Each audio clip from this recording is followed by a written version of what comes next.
வடமேற்கு வங்காள விரிகுடாவில் குறைந்த காற்றழுத்த தாழ்வு பகுதி உருவாகியுள்ளதாக வானிலை ஆய்வு மையம் தெரிவித்துள்ளது. வடகிழக்கு வங்காள விரிகுடா மற்றும் அதை ஒட்டிய மியான்மர் கடற்கரையில் இந்த குறைந்த காற்றழுத்த தாழ்வு பகுதி உருவானதாகவும், இது மேலும் வலுப்பெற்று ஆழ்ந்த காற்றழுத்த தாழ்வு பகுதியாக மாறி ஒடிசா முழுவதும் மேற்கு வடமேற்கு நோக்கி நகர வாய்ப்புள்ளதாகவும் கணிக்கப்பட்டுள்ளது. திருவள்ளூர் மாவட்டம் காட்டுப்பள்ளியில் உள்ள கப்பல் கட்டும் தொழிற்சாலை குடியிருப்பில் வடமாநில தொழிலாளி ஒருவர் உயிரிழந்த நிலையில் அங்கு கலவரம் வெடித்தது. காட்டுப்பள்ளி தனியார் கப்பல் கட்டும் தொழிற்சாலையில் பணிபுரிந்த உத்தரப்பிரதேசத்தைச் சேர்ந்த அமரேஷ் பிரசாத் என்பவர் தொழிலாளர்களுக்கான குடியிருப்பின் மாடியில் இருந்து தவறி விழுந்து உயிரிழந்தார். இதனை அடுத்து அங்கு திரண்ட 1000க்கும் மேற்பட்ட வடமாநில தொழிலாளர்கள் உயிரிழந்தவரின் குடும்பத்திற்கு இழப்பீடு கோரி போராட்டத்தில் ஈடுபட்டனர்.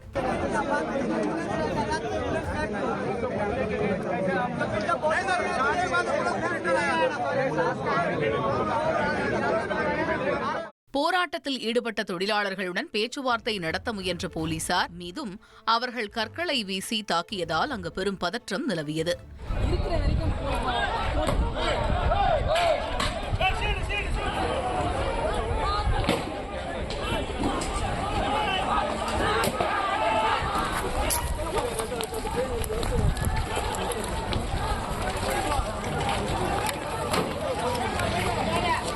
போலீசார் மீது கற்களை வீசியவர்களை தடியடி நடத்தியும் கண்ணீர் புகைகுண்டுகளை வீசியும் போலீசார் விரட்டியடித்தனர்.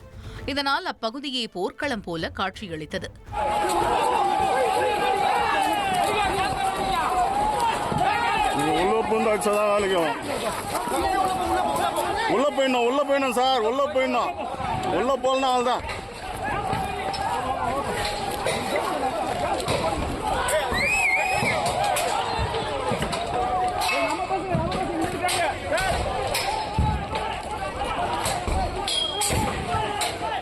பதற்றத்தை தணிக்க காட்டுப்பள்ளியில் ஏராளமான போலீசார் குவிக்கப்பட்டதோடு 50க்கும் மேற்பட்ட வடமாநில தொழிலாளர்களை போலீசார் கைது செய்து விசாரணை மேற்கொண்டனர். இதனையடுத்து போராட்டத்தில் ஈடுபட்ட வடமாநில தொழிலாளர்களுடன் நடத்தப்பட்ட பேச்சுவார்த்தையில் உடன்பாடு ஏற்பட்டு 5 லட்சம் ரூபாய் இழப்பீடு தருவதாகவும் சடலத்தை விமானத்தில் கொண்டு செல்ல ஏற்பாடு செய்வதாகவும் தொழிற்சாலை நிர்வாகம் உத்தரவாதம் அளித்தது.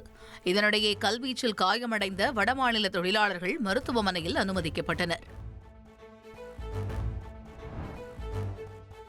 தனது தாயை இழிவுபடுத்தியவர்களை தாம் மன்னித்தாலும் பீகார் மக்கள் ஒருபோதும் மன்னிக்க மாட்டார்கள் என பிரதமர் மோடி தெரிவித்துள்ளார். பீகாரில் பிரதமர் மோடியையும் பிரதமர் மோடியின் தாயார் குறித்தும் காங்கிரஸ் தொண்டர் ஒருவர் இழிவாக பேசியதற்கு பலரும் கண்டனம் தெரிவித்த நிலையில், இது தனது தாய்க்கு மட்டுமல்ல, ஒட்டுமொத்த தேசத்தின் தாய்மார்கள், சகோதரிகள் மற்றும் மகள்களுக்கு ஏற்பட்ட அவமானம் என பிரதமர் மோடி தெரிவித்துள்ளார். இந்திய தாயையே அவமதிப்பவர்களுக்கு தன் தாயை திட்டுவது ஒன்றும் ஒரு பொருட்டல்ல என்று தெரிவித்துள்ள பிரதமர் மோடி, அத்தகையவர்கள் தண்டிக்கப்பட வேண்டும் என்றும், தனது தாயை இழிவுபடுத்திய ஆர்ஜேடி காங்கிரஸ் கட்சியினரை தாம் மன்னித்தாலும் பீகார் மக்கள் ஒருபோதும் மன்னிக்க மாட்டார்கள் என்று தெரிவித்துள்ளார். பீகாரில் இருந்து ஆர்ஜேடி காங்கிரஸ் ஆட்சி பெண்களால் தான் அகற்றப்பட்டது என்றும், தாய்மார்களை அவமதிப்பவர்கள் பெண்கள் பலவீனமானவர்கள் என்ற மனநிலையை கொண்டவர்கள் என்றும் காட்டமாக தனது ஆதங்கத்தை வெளிப்படுத்தியுள்ளார். திமுகவின் 505 தேர்தல் வாக்குறுதிகளில் 364 திட்டங்கள் வெற்றிகரமாக செயல்படுத்தப்பட்டு இருப்பதாகவும் 40 திட்டங்கள் அரசின் பரிசீலனையில் இருப்பதாகவும் அமைச்சர் தங்கம் தென்னரசு தெரிவித்துள்ளார். அமைச்சர்கள் தங்கம் தென்னரசு, கோவி செழியன், சிவசங்கர் ஆகியோர் கூட்டாக செய்தியாளர்களை சந்தித்த நிலையில், திமுகவின் 505 தேர்தல் வாக்குறுதிகளில் 364 திட்டங்களுக்கு ஆணை வெளியிடப்பட்டு திட்டங்கள் நடைபெற்று வருவதாகவும் 40 திட்டங்கள் அரசின் பரிசீலனையில் இருப்பதாகவும் அமைச்சர் தங்கம் தென்னரசு தெரிவித்தார். இவை தவிர தேர்தல் வாக்குறுதிகளாக குறிப்பிடாத பல்வேறு திட்டங்களும் மாநில அரசால் நிறைவேற்றப்பட்டிருப்பதாக குறிப்பிட்ட அவர், உள்நாட்டு உற்பத்தி திறன் கடந்த 10 ஆண்டுகளில் இல்லாத அளவுக்கு வளர்ச்சியடைந்திருப்பதாக சுட்டிக்காட்டினார். அமெரிக்காவின் வரி விதிப்பு நடவடிக்கைகளால் தமிழகத்தில் ஜவுளி, தோல் பொருட்கள் ஏற்றுமதி வெகுவாக பாதிக்கும் என அமைச்சர் தங்கம் தென்னரசு வேதனை தெரிவித்தார். அப்போது ஸ்மார்ட் மீட்டர் பொருத்தும் பணிகள் நிறைவு பெற்ற பிறகு மாதம் ஒருமுறை மின்கட்டணம் நடைமுறைப்படுத்தப்படும் என அமைச்சர் சிவசங்கர் தெரிவித்தார். இந்திய பொருளாதார வளர்ச்சியில் வங்கித்துறை முக்கிய பங்கு வகிப்பதாக இந்திய குடியரசுத் தலைவர் திரௌபதி முர்மு தெரிவித்துள்ளார். சென்னை நந்தம்பாக்கத்தில் உள்ள வர்த்தக மையத்தில் சிட்டி யூனியன் வங்கியின் 120வது ஆண்டு தொடக்க விழா நிகழ்ச்சியில் கலந்து கொண்ட குடியரசுத் தலைவர் திரௌபதி முர்மு விவசாயிகளுக்கு அதிகாரமளித்தல் மற்றும் கிராமப்புற பொருளாதாரத்தை மேம்படுத்துவது நமது வங்கித்துறையின் முன்னுரிமையாக இருக்க வேண்டும் என வலியுறுத்தியுள்ளார். வளர்ந்த இந்தியாவை உருவாக்குவதில் வங்கிகள் தீவிர பங்காளிகளாக மாற முடியும் என தெரிவித்துள்ள அவர், உலகிலேயே வேகமாக வளர்ந்து வரும் பெரிய பொருளாதாரங்களில் ஒன்றான இந்திய பொருளாதாரத்தின் வளர்ச்சியில் வங்கித்துறை முக்கிய பங்கு வகிப்பதாகவும் தெரிவித்தார். அதோடு வங்கிகள் செல்வத்தின் பாதுகாவலர்கள் மட்டுமல்ல, நாட்டின் வளர்ச்சிக்கு உதவும் வகையில் அவை மலிவு விலையில் பல்வேறு நிதி சேவைகளை வழங்குவதாகவும் அவர் தெரிவித்தார். நிகழ்ச்சியில் பேசிய மத்திய நிதியமைச்சர் நிர்மலா சீதாராமன், நாட்டின் வளர்ச்சிக்கான முயற்சிகளில் தனியார் வங்கிகள் மிக முக்கிய பங்களிப்புடன் இருப்பதாக கூறினார். மசோதாக்களை உயிரற்றதாக்கும் அதிகாரம் ஆளுநருக்கு இல்லை என உச்சநீதிமன்றத்தில் தமிழக அரசு வாதம் செய்தது. மசோதாக்களுக்கு கெடு விதித்த விவகாரத்தில் குடியரசுத் தலைவரின் விளக்க கேள்விகள் மீதான விசாரணை உச்சநீதிமன்ற தலைமை நீதிபதி அமர்வில் நடைபெற்றது. தமிழ்நாடு அரசு சார்பில் ஆஜரான மூத்த வழக்கறிஞர் அபிஷேக் சிங்வி, ஜனநாயகத்தில் ஆளுநர்கள் தங்களை மன்னர்களாக கருதக்கூடாது என வாதிட்டார். மசோதா மீதான ஆளுநர்கள் குடியரசுத் தலைவரின் முடிவுகள் நீதிமன்றம் விசாரணைக்கு உட்பட்டவை என்றும் தெரிவித்தார்.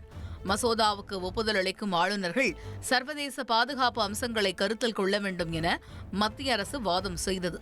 அப்பொழுது குறுக்கிட்ட தமிழக அரசு தரப்பு வழக்கறிஞர், அப்படியென்றால் ஆளுநர்கள் தேர்தலில் போட்டியிட்டு முதல்வர்களாக வேண்டும் எனவும் மசோதா மீதான இறுதி முடிவெடுக்கும் நீதிபதியாக முடியாது என்றும் கூறினார். திருச்செந்தூர் அருகே குலசேகரன்பட்டினம் தசரா திருவிழாவுக்கு இரும்பு ஆயுதங்கள் மற்றும் சாதிய அடையாளங்களுடன் பக்தர்கள் வர தடை விதிக்கப்பட்டுள்ளது. முத்தாரம்மன் கோவில் தசரா திருவிழா வரும் 23ஆம் தேதி கொடியேற்றத்துடன் தொடங்குவதால் இதற்கான முன்னேற்பாடு குறித்து ஆலோசனைக் கூட்டம் நடைபெற்றது.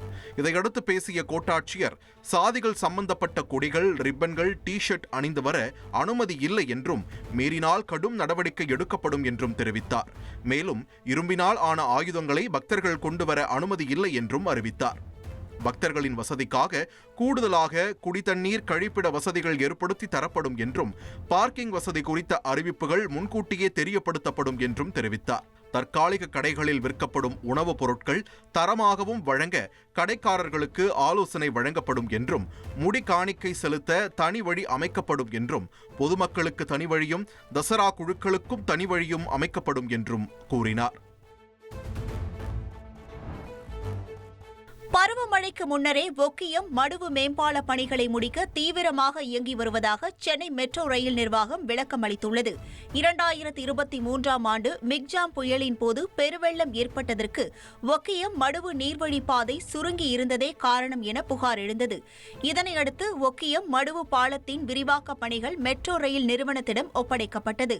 ஒக்கியம் மடுவு பாலத்தில் நீர்வழிப்பாதை 90 மீட்டர் நீளம் மட்டுமே இருந்த நிலையில் அரசுடன் கலந்தாலோசித்த பிறகு 205 மீட்டர் நீளத்திற்கு அதிகரிக்க முடிவு செய்யப்பட்டது. தற்போது 120 மீட்டராக நீர்வழிப்பாதை மேம்படுத்தப்பட்டுள்ளதாக சுட்டிக்காட்டியுள்ள மெட்ரோ நிர்வாகம், பாலத்தின் மேல் பக்க நீர்வழிப்பாதை முழுமையாக சுத்தம் செய்யப்பட்டுவிட்டதாகவும், கீழ்ப்புற நீர்வழிப்பாதையில் செப்டம்பர் 10ஆம் தேதிக்குள் பணிகள் நிறைவடையும் எனவும் குறிப்பிடப்பட்டுள்ளது. பாலங்கள் அமைக்கும் பணி இருபுறமும் நடைபெற்று வருவதாகவும், பணிகள் முடிந்த பிறகு பொது பயன்பாட்டிற்கு திறக்கப்படும் என தெரிவித்தார். ஆப்கானிஸ்தானில் ஏற்பட்ட சக்தி வாய்ந்த நிலநடுக்கத்தால் உயிரிழந்தோரின் எண்ணிக்கை 1411ஆக அதிகரித்துள்ளது. ஞாயிற்றுக்கிழமை நங்கர்ஹார், குனார், லக்மான் மாகாணங்களில் அடுத்தடுத்து சக்தி வாய்ந்த நிலநடுக்கம் ஏற்பட்டது. குனார் மாகாணத்தில் நுர்கல், சுகி உள்ளிட்ட மாவட்டங்களில் கடும் சேதம் ஏற்பட்டுள்ளது. 5400க்கும் மேற்பட்ட வீடுகள் தரைமட்டமாயின. மீட்பு பணிகள் தீவிரமாக நடைபெற்று வரும் நிலையில் இதுவரை 1411 பேரின் சடலங்கள் மீட்கப்பட்டுள்ளன. 3000த்திற்கும் மேற்பட்டோர் படுகாயங்களுடன் மீட்கப்பட்டுள்ளதால் உயிரிழப்பு மேலும் அதிகரிக்கும் என அஞ்சப்படுகிறது. வேகப்பந்து வீச்சாளரான மிச்சல் ஸ்டார்க் T20 கிரிக்கெட்டிலிருந்து ஓய்வு பெறுவதாக அறிவித்து ரசிகர்களை அதிர்ச்சியடையச் செய்துள்ளார். ஆஸ்திரேலிய கிரிக்கெட் அணியின் முன்னணி வேகப்பந்து வீச்சாளரான மிச்சல் ஸ்டார்க் சர்வதேச T20 கிரிக்கெட்டிலிருந்து ஓய்வு பெறுவதாக அறிவித்துள்ளார். 2026 நடைபெறவுள்ள T20 உலகக்கோப்பைக்கு இன்னும் சில மாதங்களே உள்ள நிலையில் ஸ்டார்க் ஓய்வு முடிவு கிரிக்கெட் ரசிகர்களை அதிர்ச்சியில் ஆழ்த்தியுள்ளது. 35 வயதாகும் ஸ்டார்க் டெஸ்ட் கிரிக்கெட் தான் முதன்மையானது என்றும் டெஸ்ட் மற்றும் ஒருநாள் போட்டியில் கவனம் செலுத்த இந்த முடிவை எடுத்துள்ளதாகவும் கூறியுள்ளார்.